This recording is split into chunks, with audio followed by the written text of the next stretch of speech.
Azul Belém. Um programa da Ecos de Belém sobre as histórias e a atualidade do Clube de Futebol Os Belenenses. Vem cantar nossa canção, porque vai ser desta vez. Hoje vamos conversar com o Mário Silva, que dispensa apresentação no universo do nosso basquetebol nacional e é uma figura única e incontornável do basquete do Belenenses. Olá, Mário. Olá, bom dia. Já nos conhecemos há alguns tempos e hoje vamos pela primeira vez estar aqui no ar. Vamos começar pela pergunta: a sua atividade como treinador começou onde? Eu comecei a jogar nas escolas do Benfica e depois fui para o CIF e comecei como treinador muito cedo no CIF. Do CIF teve várias mudanças, portanto o CIF era no Campo Grande e depois passou aqui para perto do Belenenses. Depois meteu-se pelo meio a Revolução e a Revolução atrás da Revolução passei do CIF para o Belenenses. No CIF era com o Vítor Hugo. Vocês dois, ele era o Vítor Hugo era o grande mentor do basquetebol feminino e eu era o grande mentor do basquetebol masculino. Ficámos com a história da Revolução, ficámos com o basquetebol nas mãos. De um dia para o outro, ficámos com o basquetebol e com o clube. Ficámos com tudo nas mãos de um dia para o outro. Portanto, o basquetebol tinha um grande espaço no clube. Principalmente a equipe feminina, não é? Sim, o feminino tinha mais resultados, até porque era mais fácil. E o Vítor Hugo tinha apoios que o masculino não tinha. Uhum. E também era o Elídio, o vosso seccionista. O velho Elídio, que tem uma história curiosa, que eu recrutei o Elídio para o CIF quando o Elídio trabalhava na igreja. Era acólito. Era acólito, dava ajuda na missa e eu um dia encontrei o Elídio na avenida da igreja e disse: olha, Elídio, deixa lá, mas é a igreja, vem, mas é para o basquete. E o Elídio ainda hoje anda no basquete, penso que anda no Nacional de Natação. É o que eu tenho visto. Sim. Aqui um parênteses, eu fui teu atleta nessa altura, em júnior, aqui no CIF, é verdade, e acompanhei essa fase. Pá, que hoje ninguém imagina o que era treinar e trabalhar nessas condições. É outra questão. Nós treinávamos num campo de Alcatrão ali em cima, não é? Perdemos muito da essência do basquete. Portanto, o treino ao ar livre não faz mal a ninguém. E hoje, se falarmos com algum treinador ou com algum miúdo que queira jogar basquete, se lhe dissermos que o treino ao ar livre, ele não vai. Esse é um dos problemas, sem dúvida. Mas não faz sentido porque temos um clima ótimo.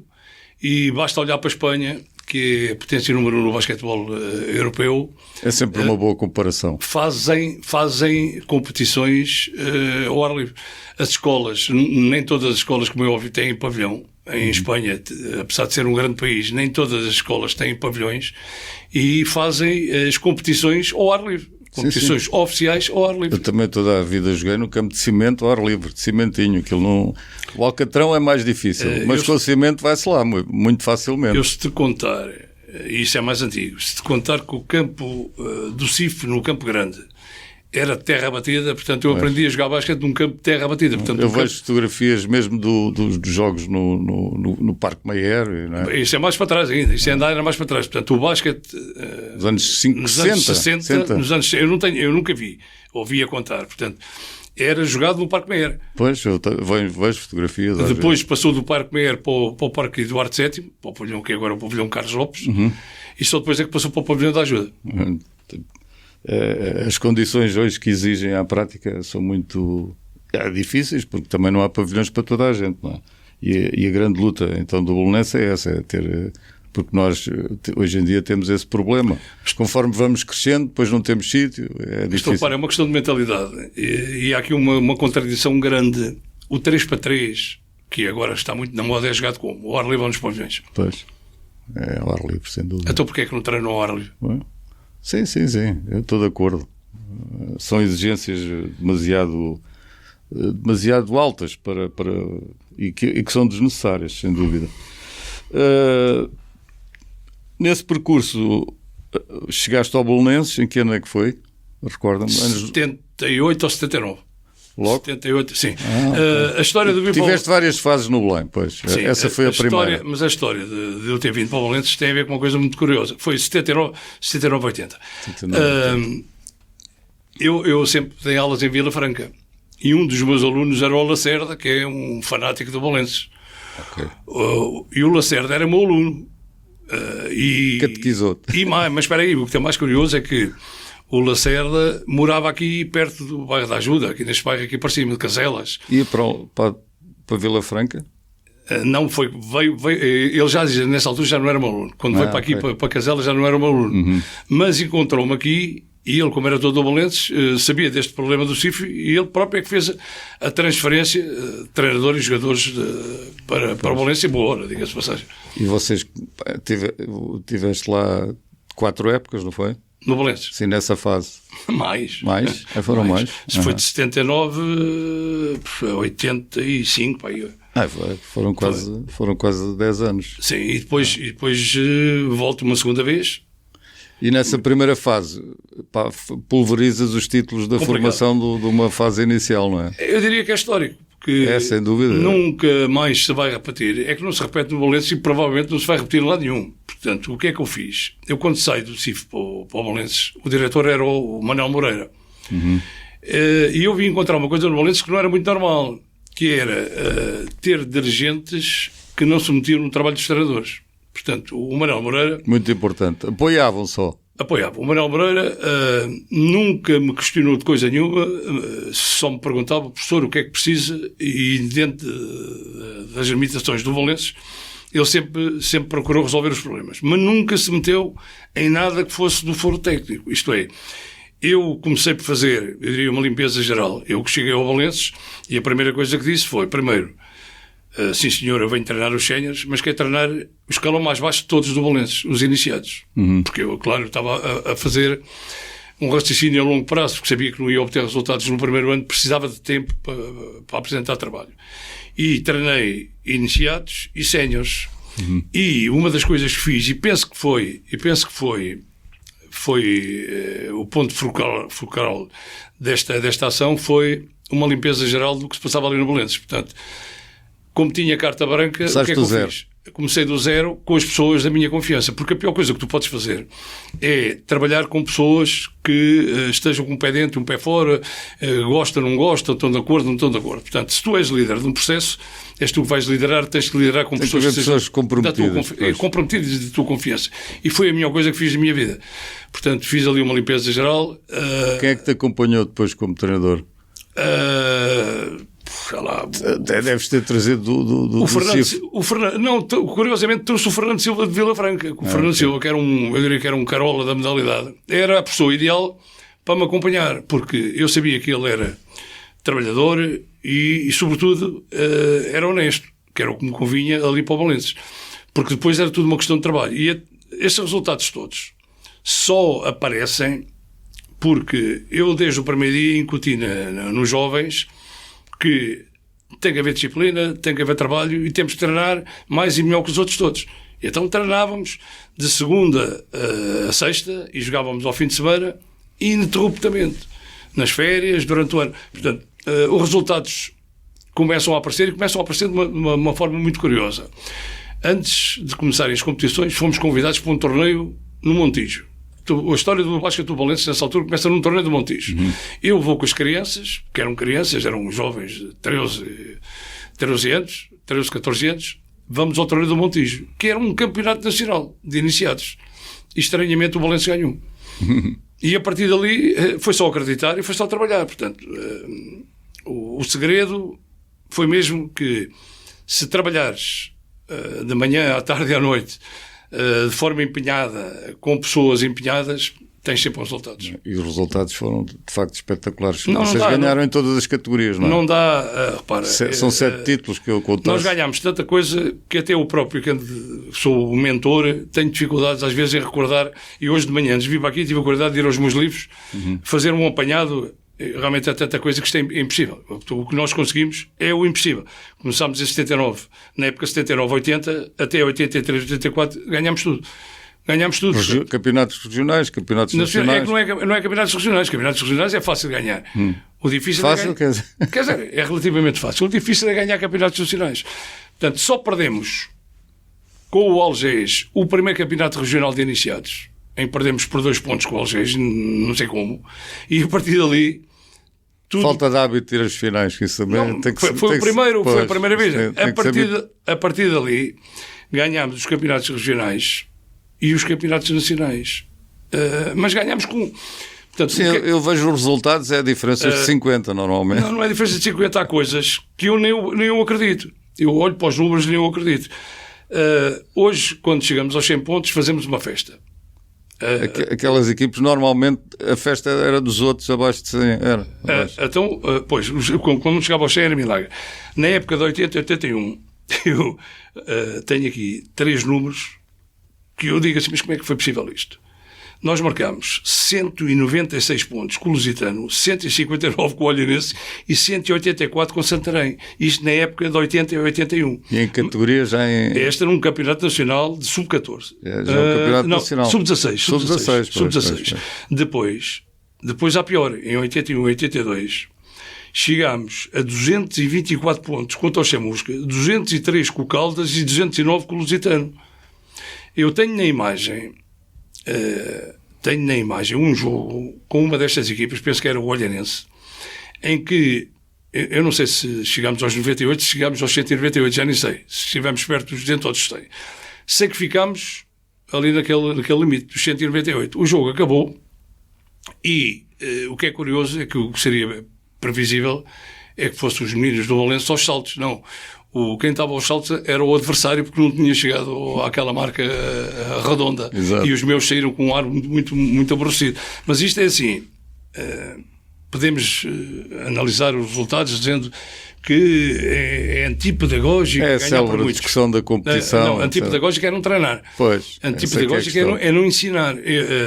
Ou limitar a competição. Claro, eu não posso proibir os meus de jogarem para trás porque os outros não sabem jogar para trás. Jogarem devagar. Portanto, o que temos que fazer é criar condições para que os outros sejam bons também. Portanto, não podemos limitar quem faz as coisas bem feitas. E acontece muitas vezes uma equipe levar grandes tareias num ano e logo a seguir... E no ano a seguir ganha. Na minha pouca experiência... saber ganhar e perder, não tem problema. Como jogador, lembro-me bem lá em Moçambique, de onde eu venho, que no primeiro ano as pessoas, lá a minha equipe da Beira foi jogar com o Malhangaleno, levamos uma grande tarefa, porque o nosso treinador, coitadinho, também estava a aprender, nem sabíamos o que era uma cortina, nem sabíamos o que é hoje um bloqueio, não é? Nem o passe e corta, éramos jogadores de lançar quando estávamos sozinhos e pouco mais. No ano a seguir ganhamos, não é? No ano a seguir. Porquê? Porque o treinador evoluiu e a equipe evoluiu. Quando nos encontramos outra vez com essas equipes, fomos ganhar ao campeão de Lourenço Marques, o que era impensável. Na outra época tínhamos sido massacrados. Paciência. Tu não podes... isto é uma questão de filosofia de vida. Há quem pense de outra forma. Eu aceito pensamentos diferentes. Eu gosto mais de olhar para cima. Gosto mais... Sempre dei 40 anos de aulas e a minha filosofia era... quem é bom aluno, vamos servir dos bons alunos para que os outros sejam iguais a estes bons alunos.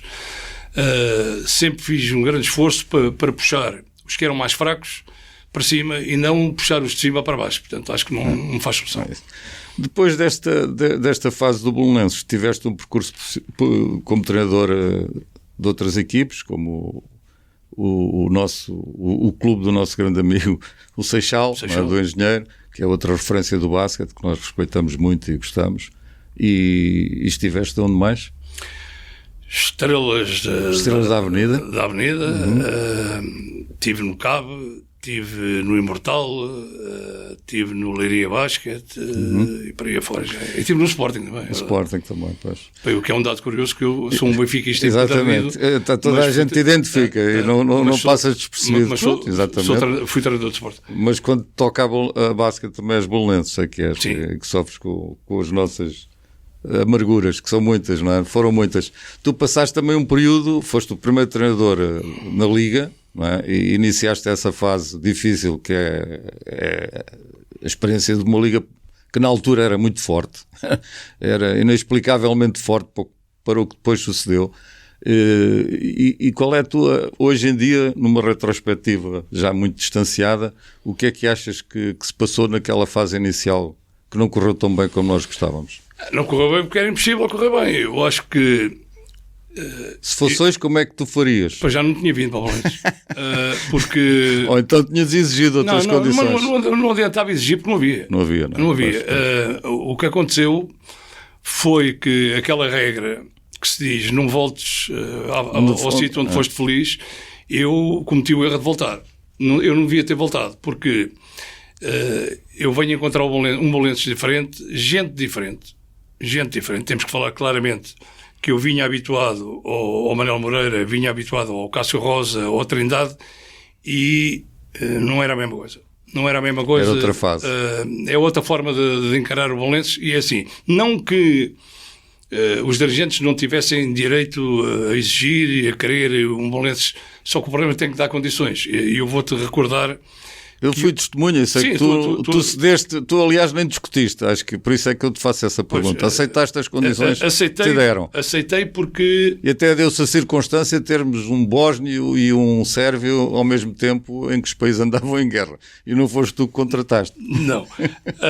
Lembro dessa situação. O que acontece é que eu, ao aceitar esse projeto, nem medi. Porque a única coisa que eu medi foi a paixão pelo jogo e pelo Belenenses. No fim de contas, eu também sou muito, muito Belenenses. E lembro-me perfeitamente de não ter um único jogador. Portanto, o Belenenses entra na Liga Profissional e eu, quando chego ao Belenenses, não tinha um único jogador de basquete. Como é que alguém pode entrar numa competição profissional se não tem algum suporte? E o Belenenses tinha 0. Então o que eu fiz... Foi uma loucura, foi abrir o pavilhão do Belenenses, fazer o que se chama os tryouts, apareceram jogadores de tudo quanto era sítio e fomos recrutar, como tu dizes, jogadores à Sérvia, à Bósnia, baratinhos, e 2 americanos. O que é que correu mal e podia ter corrido bem?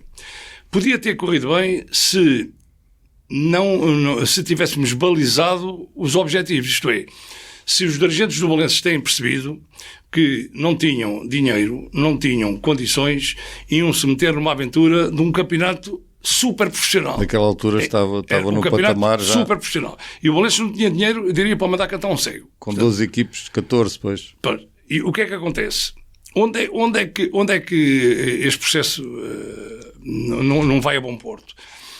Primeiro porque os dirigentes não percebem e começam a sonhar alto, por mais um erro meu, de tanto querer fazer. Não, ainda por cima do primeiro jogo. É por isso mesmo que eu ia buscar isso. Azar dos azares. Eu começo a treinar com uma série de miúdos, com 2 americanos recrutados por mim. Bons jogadores. Muito bons. Muito acima da média, com alguns estrangeiros médios, e recebo um telefonema na primeira semana em que estou a treinar. Ainda estava a começar quase a ensinar a equipa a jogar basquete e recebo um telefonema do professor Jorge Aruz, que é meu amigo, que era o treinador do Alvarense, que por acaso era o campeão nacional e ia às provas europeias nesse ano. E ele telefona-me e diz-me assim: tens que me ajudar aqui numa coisa, tenho a equipa, estou a preparar a equipa para a Europa,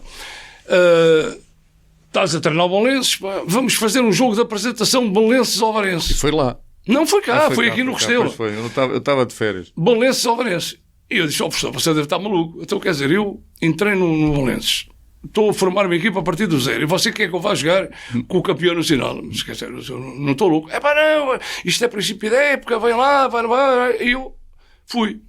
O que é que aconteceu? Aconteceu o inesperado.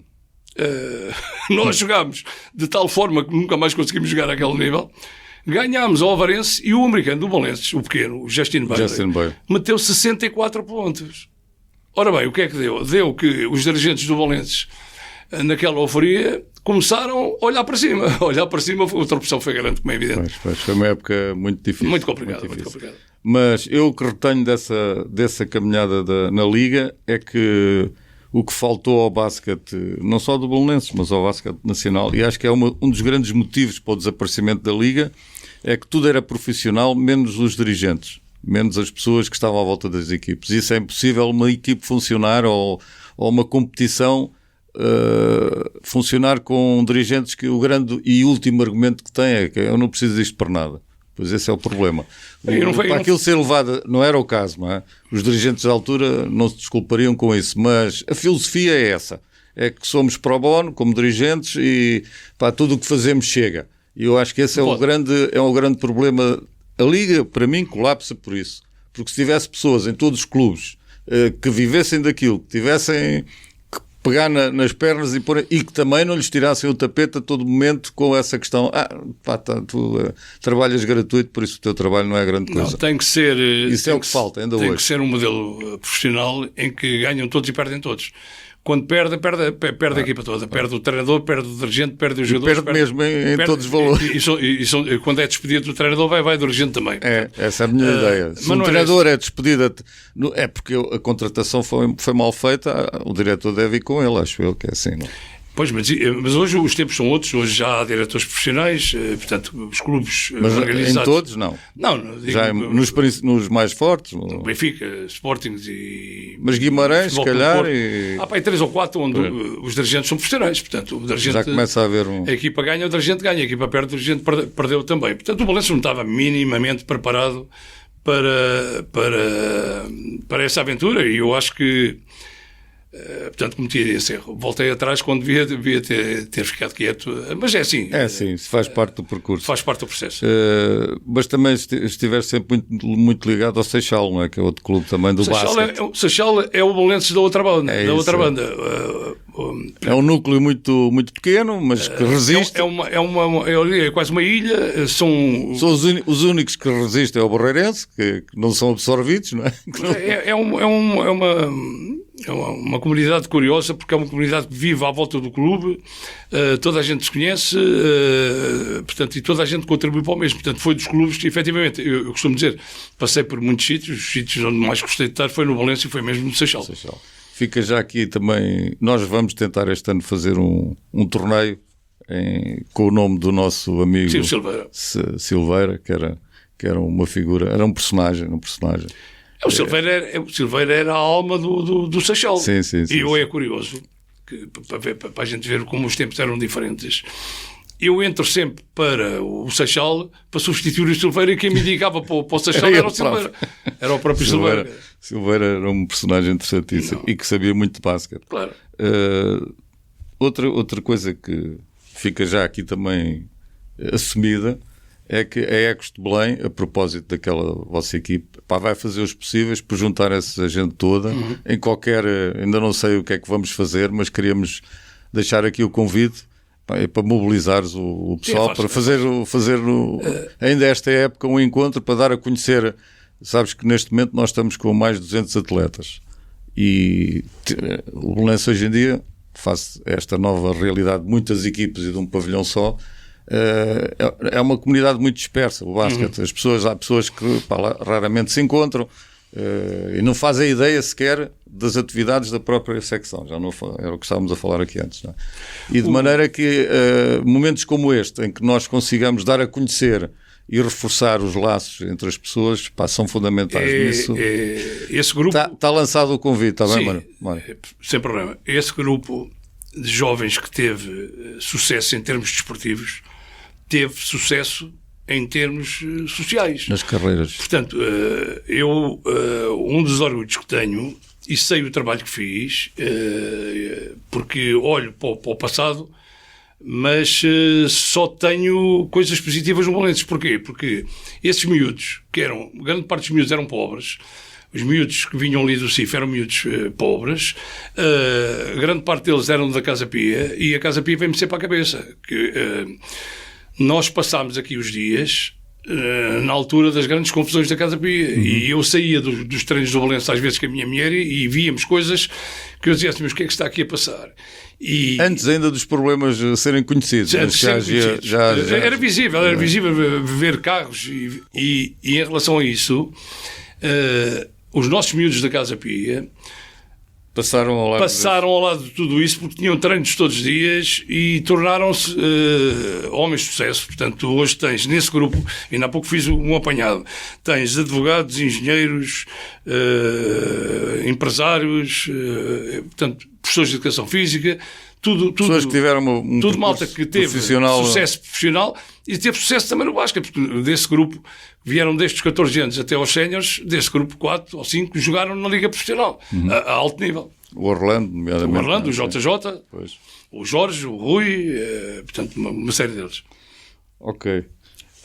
Relativamente à atualidade do basquete nacional, o que é que te parece? Em que ponto é que estamos? Estamos um bocadinho melhor do que já estivemos ainda há bem pouco tempo. Essa fase da Liga foi uma fase fabulosa, não é? Fomos ao Campeonato Europeu, fizemos um bom trabalho, ganhámos 3 vezes no Campeonato Europeu, ganhámos à Rússia numa preparação. Fizemos nono. Exatamente. Numa altura que eu me lembro que o rugby o rugby tem sempre uma boa comunicação e não ganhavam, mas comunicavam bem e vendiam bem a sua imagem. Lembro-me que perderam 100, perderam por 100, etc. Estavam numa fase... Mas tinha uma coisa que nós não tínhamos, era marketing. E agora eles ultrapassaram tudo o que fizeram e estão num patamar completamente acima do nosso e nós... Trabalharam bem, não é? Porque nós fazemos um trabalho bem feito, mas incompleto, é o que me parece. Há pouco falavas na questão dos amadores e dos profissionais. Faz algum sentido haver uma liga semi-amadora ou meio amadora, com uns profissionais e outros amadores, com uns a treinar de manhã, à tarde e à noite e outros irem ao fim do dia a treinar, com treinadores a serem profissionais ou outros a serem amadores? Na minha opinião, não. O que faz sentido é teres uma liga profissional. Ou é carne ou é que peixe. Portanto, se calhar não pode haver com 14, pode haver com 8. Agora não faz sentido querermos ter basquete profissional com amadores. Mas, Amário, tu achas que alguma vez será possível convencer os nossos clubes de que tem que ter a receita tem que vir para todos e as despesas também? Esse é que é para mim o problema, não é? Porque eu se me perguntar assim, qual é a solução que tu apresentas para estas questões? Eu digo, teoricamente eu arranjo uma solução, que é, vais aos que fazem bem, como é a NBA, não é copiar o que eles fazem, que nós nem somos americanos, não é? Mas o princípio é muito simples. As receitas vêm do organizador da prova. Ele é que vai atrás do dinheiro. Os clubes estão lá para trabalhar e dar o espetáculo e valorizar. Mas no fim... os clubes, antes de começarem o campeonato, têm que saber qual é o orçamento e que vão ter dinheiro, não é? Para depois dar receita.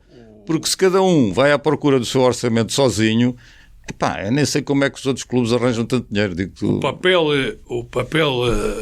de uma federação ou de uma organização ou de uma liga profissional é angariar dinheiro para distribuir para os clubes. Exatamente. Não há volta a dar. Porque neste momento tu estás pendurado ou no desarrascanço dos clubes ou a nível da área que eu estou mais perto, são as famílias que vêm com tudo. Mas eu também ouço muito essa história das famílias. E eu ando para trás no tempo e lembro-me aqui na história do Valenços. Eu não conheço pai nenhum desses miúdos. E andei com eles 7 anos.